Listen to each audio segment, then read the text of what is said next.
Best adjective में पढ़ते थे, तो वेल, बेटर, बेस्ट भी तो एडवर्ब में पढ़ोगे, अगर नहीं पढ़ा है तो समझ लो।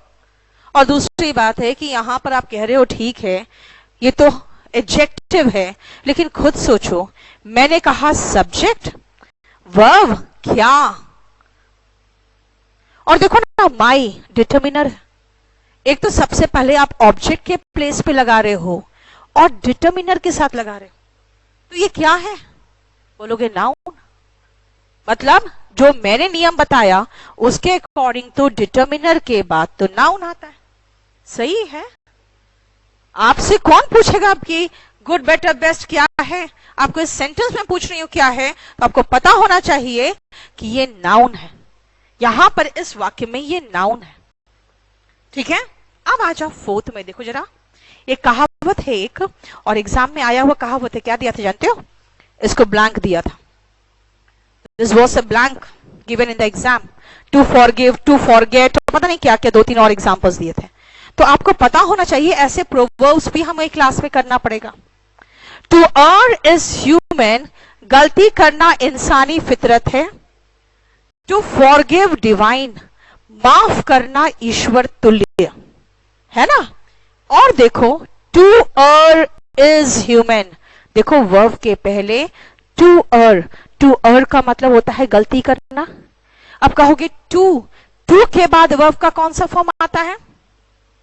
सब लोग एक साथ ही बोलते होंगे फर्स्ट फॉर्म। टू के बाद फर्स्ट फॉर्म नहीं आता, टू के बाद बेस फॉर्म आता है। अभी मैं आपको वर्ब कराऊंगी तो बेस फॉर्म कराऊंगी। टू के बाद वर्ब का बेस फॉर्म। और देखो जरा, टू के बाद वर्ब का बेस फॉर्म कहां आया? सब्जेक्ट के प्लेस पे। And this is infinitive.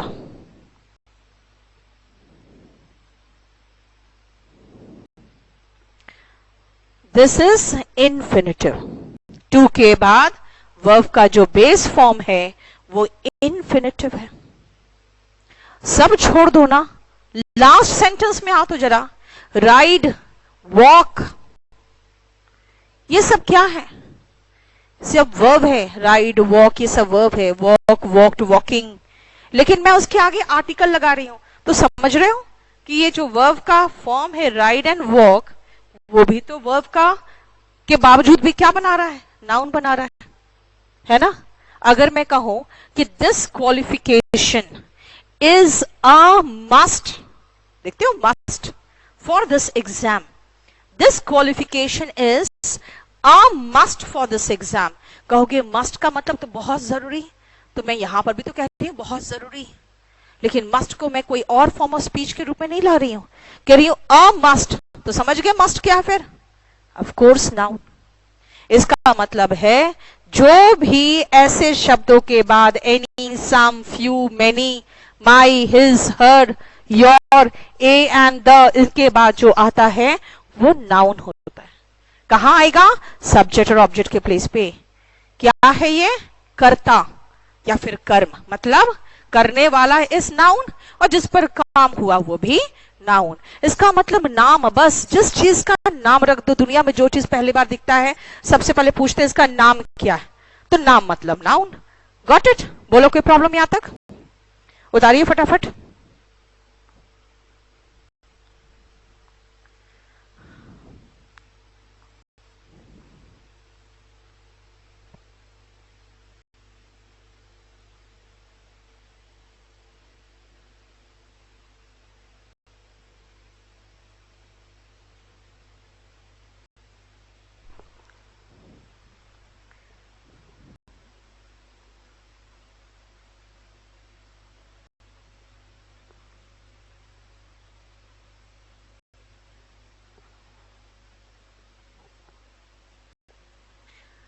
This means, समझ गए, बेसिक कंसेप्ट ऑफ नाउन कुछ नहीं है। नाम है तो नाउन है। कहां लगेगा? सब्जेक्ट ऑब्जेक्ट के प्लेस पे, करने वाला और जिस पर काम हुआ, है ना।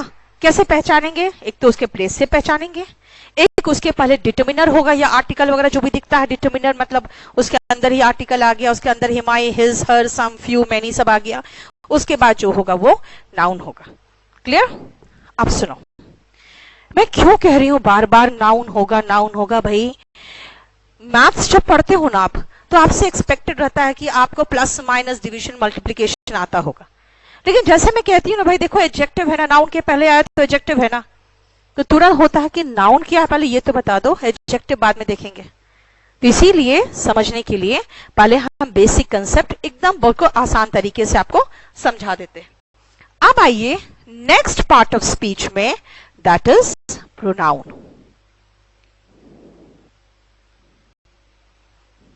ठीक है, नेक्स्ट पार्ट ऑफ स्पीच में आओ, दैट इज प्रोनाउन। ओके, जैसे इसने कहा, अभी जो क्वेश्चन पूछा वो कह रहा है this qualification is a must. चलो, फॉर दिस एग्जाम, है ना। अब तुम जो पूछना चाह रहे हो ना, मैं फिर से समझा देती हूं, सुनो। अब तुमको मैं दिखाती हूं क्या एग्जामिनेशन फुल फॉर्म होता है। एग्जामिनेशन, सुनो, वर्ब के पहले तो नाउन होगा ही। हुआ? कैसे पता चला? दिस से। ये जो दिस है ना, अगर मैं कहूं माई हाउस, दिस हाउस, इसका मतलब दिस भी तो वही है क्या, डिटर्मिनर। तो डिटर्मिनर किसके साथ आया? नाउन के साथ। अब मैं कह रही हूं वर्ब के बाद ऑब्जेक्ट आता है और मैं ये आर्टिकल देख रही हूं, तो कहूंगी भाई आर्टिकल आ गया तब तो ये नाउन है। फिर अगर आप पूरा ग्रामर पढ़ लोगे भाई, कहोगे मस्ट तो हमने मॉडल्स में पढ़ा था और मॉडल बताया गया है कि हेल्पिंग वर्ब है। ठीक है, वो हेल्पिंग वर्ब है, लेकिन यहां पर तो वो नाउन का काम कर रहा है बिकॉज ऑफ दिस आर्टिकल, है ना। एंड फॉर दिस एग्जाम, अगर मैं ये कहूं this qualification is a must for this exam, जानते हो ये जो फॉर है ना, प्रेपोजिशन है। प्रेपोजिशन भी आता है नाउन के साथ। ये मैं प्रेपोजिशन में बताऊंगी, थोड़ा सा रुक के, क्योंकि सारा खिचड़ी पका देना तो अच्छा नहीं रहेगा। एग्जाम भी तो नाउन है, कहोगे हाँ क्या है, तो एक तरह का टेस्ट होता है जिसका नाम दिया गया है, एक तरह से जांचा जाता है जिसका नाम दिया गया एग्जाम। एक तरह का एजुकेशन है और उसको पूरा करना, उस चीज का नाम क्या है, तो क्वालिफिकेशन। जिस चीज का नाम दे दिए क्वालिफिकेशन, अगर डिग्री का हो गए तो वो भी तो नाउन है। ये क्या है, तो वो कुछ ऐसा लिखित होता है जिसमें जांचा जाता है, उसको क्या नाम दिया गया है, एग्जामिनेशन। जैसे पूछोगे ना क्या नाम दिया गया है, वही तो है नाउन। नाम पूछते हो और जो जवाब आता है वो नाउन होता है। ठीक है, एग्जामिनेशन, क्वालिफिकेशन और अ मस्ट, तीनों यहां पे noun. Now come to the next one, concept देखो, प्रोनाउन। मैंने आपको एक छोटा सा डेफिनेशन दे दिया, बस पहला डेफिनेशन दिया नाउन का, नेमिंग वर्ड, है ना, आसान है, बहुत लंबा चौड़ा डेफिनेशन नहीं दिया, छोटा डेफिनेशन रखना चाहिए हमेशा, खाली कंसेप्ट समझो। प्रोनाउन में आओ। प्रोनाउन, जब मैं कहीं नहीं जा सकूंगी तो मैं क्या कहूंगी, अपने कहते हैं ना पब्लिक रिलेशन ऑफिसर्स रखते हैं, जो ऑफिसर्स होते हैं, वो कहेगा कि भाई मैं नहीं आ सकता, मेरा पीआरओ आ जाएगा, वही तो प्रोनाउन है। नाउन कहता है भाई मैं नहीं आ सकता, मेरा पीआरओ आ जाएगा, दिस मीन्स मुझे रिप्लेस करने वाला कोई आएगा, तो वो ही तो प्रोनाउन है, रिप्लेसिंग नाउन। इसको कह सकते pronoun is what, replaces noun. ये उसने कहा प्रोनाउन क्या है, नाउन कह रहा है मैं नहीं आ सकता, मेरी जगह पे प्रोनाउन आएगा, तो प्रोनाउन कौन है, नाउन को रिप्लेस कर रहा है, दैट इज प्रोनाउन। अगर मैं राम राम बार बार हर सेंटेंस में राम, फिर फुल स्टॉप के बाद फिर राम, कहोगे कितनी बार रिपीट कर रहे हो आप। संज्ञा के स्थान पर सर्वनाम आता है, क्यों, क्योंकि बार बार संज्ञा को रिपीट करोगे, बार बार नाउन को रिपीट करोगे तो वो फ्लो नहीं आता, वो मजा नहीं आता। इसीलिए अगर कोई लड़का है उसकी जगह पे हम ही लगाएंगे, कोई लड़की है तो शी लगाएंगे, और इट क्या है वो मैं अभी बताती हूं आपको। और इन तीनों को ध्यान से देखना, ये सब सिंगुलर है, यानी सिंगुलर प्रोनाउन है। इन सब का प्लूरल दे होता है, ध्यान रखना, क्योंकि कई लोग तो इट का प्लूरल को पता नहीं कहां से इट सीख लिए हैं, हमें नहीं पता। इन तीनों का प्लूरल दे होता है, ठीक है। पहले उतारो फिर समझाती हूं। सुनो, he is singular, she is singular, it किसके लिए है? अभी थोड़ा सा रुको। ही कौन है? कहोगे लड़का के लिए। जानते हो सिर्फ लड़का के लिए नहीं, अगर नॉन लिविंग थिंग में हम मस्कुलिन पावर भी दिखाते हैं ना तो भी ही लगाते हैं। अब मस्कुलिन पावर क्या होता है समझते हो? डिटेल में पढ़ेंगे प्रोनाउन में। गुस्सा, ताकत, है ना, ये सारे मस्कुलिन पावर है। वैलर यानी कि वीरता, तो कहते हैं ना कि क्रोध, वीरता, ताकत, ये सब अगर हम दिखाओगे तो नॉन लिविंग में भी ही लगा देते हैं। अगर आप शी की बात करें तो लड़की के लिए तो शी आएगा ही आएगा, लेकिन अगर आप उसमें फेमिनिन गुण दिखाओ, फेमिनिन गुण पता है क्या होता है? प्यार, करुणा, ममता, दया, सुंदरता, यानी ब्यूटी, है ना, काइंडनेस, मदरहुड, ये अगर दिखाना चाहोगे तो हम शी से इसको डिनोट कर सकते हैं। लेकिन अभी फिलहाल हम बेसिक कंसेप्ट में से ज्यादा कुछ नहीं बताएंगे, कहेंगे he for masculine gender, she for feminine gender, and it किसके लिए आता है? ध्यान से देखना, इट हम किसी निर्जीव वस्तु के लिए लगाते हैं, फॉर नॉन लिविंग। जिसका जेंडर नहीं पता उसके लिए ही और शी कहां से कर दे? हाँ, उसमें अगर कोई मस्कुलिन, मैंने अभी जो कहा आपको कि मस्कुलिन क्वालिटी दिखा दे, फेमिनिन क्वालिटी दिखा दे, तब लगा देते हैं, वो भी विरले, बहुत कम। इट नॉन लिविंग, किसी एनिमल की बात करें, एनिमल की बात कर रही हूं मैं। आपको पता है जब आपको ऐसे आता है लिखने के लिए काऊ पर, तो आप एक बार तो काऊ करते हो, ऊपर शुरुआत के हेडिंग में शुरुआत करते हो और उसके फर्स्ट सेंटेंस में कि काऊ इज अ यूजफुल एनिमल, लेकिन उसके बाद फुल स्टॉप के बाद आप लिखते हो it gives us milk, it लगाते हो, शी थोड़ी लगाते हो, जबकि आपको अच्छे से पता है कि वो फेमिनिन है काऊ, फिर भी नहीं लगाते। क्यों? क्योंकि वहां एनिमल के रूप में ट्रीट किया जा रहा है उसको, ठीक है ना। नॉन लिविंग, एनिमल, और जो छोटा सा बच्चा होता है ना, इन्फेंट, उनके लिए इट आता है। छोटा शिशु जिसके जेंडर से मुझे कोई मतलब ही नहीं है, शिशु के जेंडर से आपको कोई मतलब नहीं होता, इसीलिए आप नॉन लिविंग, एनिमल और इन्फेंट के लिए इट लगाते हो, और तीनों का प्लूरल दे होता है, ये ध्यान रखना, क्योंकि ही बहुत सारे लड़के हैं तो दे हो गया, बहुत सारी लड़कियां हैं तो दे हो गया, और बहुत सारी बुक्स भी होंगे, एक बुक है तो इट, बहुत सारे बुक्स है तो दे। समझ में आया? बोलो कोई प्रॉब्लम? अब देखो फिर से सुनो ध्यान से, ऐसे पढ़ाने से तो पढ़ाते रहो आराम से। आपको पता है इस पे क्वेश्चंस कैसे होंगे? क्वेश्चन लिखो, देखो,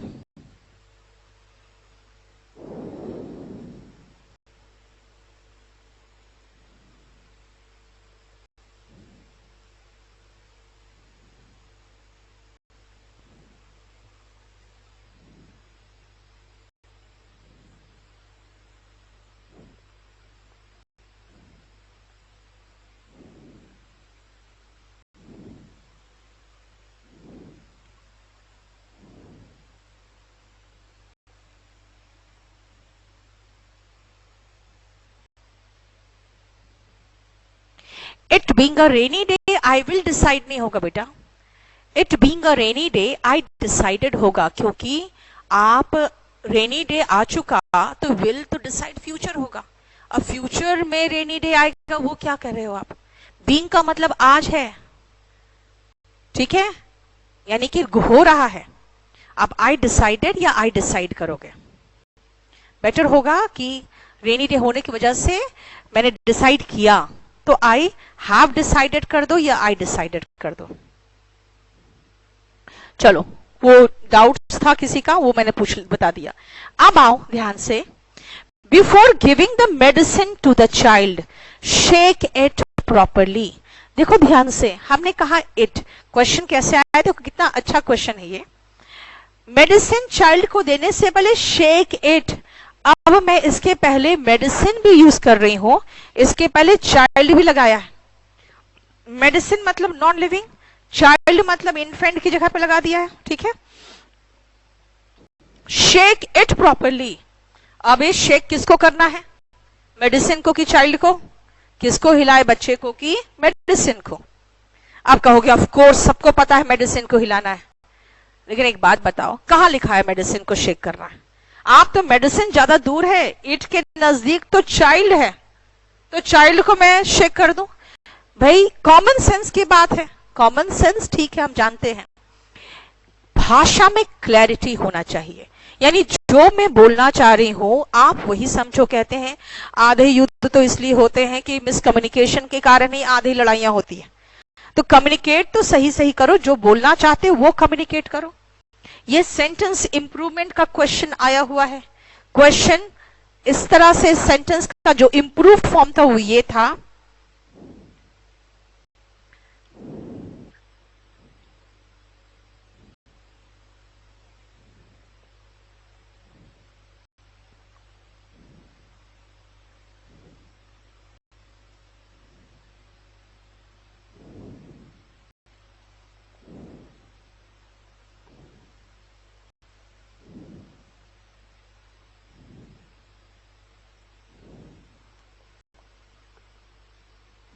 ठीक है।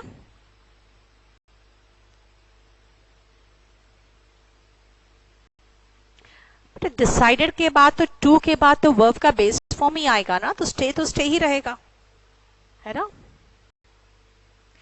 बुक्स के साथ दे कैसे आएगा ये पूछना चाहते हो? रुको भी एक सेंटेंस बताती हूं मैं, बुक्स के साथ दे कैसे आएगा। बोला ये सेंटेंस समझ में आया क्या? अब देखो कितना क्लैरिटी है। शेक द मेडिसिन प्रॉपरली, देखो shake the medicine properly before giving it. It किसके लिए आ रहा है? तो इसके पहले देखो खाली एक मेडिसिन ही है और कोई नॉन लिविंग वगैरह कुछ नहीं है, यानी इट तो मेडिसिन के लिए आएगा। टू द चाइल्ड, बिल्कुल सही, समझ में आया। अब आपने दे का पूछा है,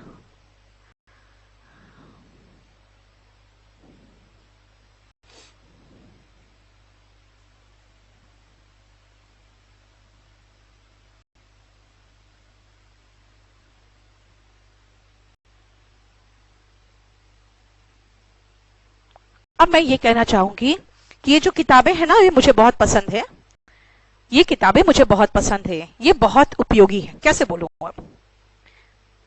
ये कौन, ये यही किताबें उपयोगी है। अब बुक्स की जगह पे मैं क्या लगाऊं? तो दे लगाऊंगी, इट थोड़ी लगाऊंगी। ये बुक्स के लिए आप प्रोनाउन लगाओगे तो दे लगाओगे ना, एक बुक होगा तो इट होगा, ठीक है। बोलो कोई प्रॉब्लम? लेकिन इट का एक और चीज ध्यान रखना, इट को हमेशा जितने अनकाउंटेबल नाउन्स होंगे ना उन सब के लिए इस्तेमाल करना,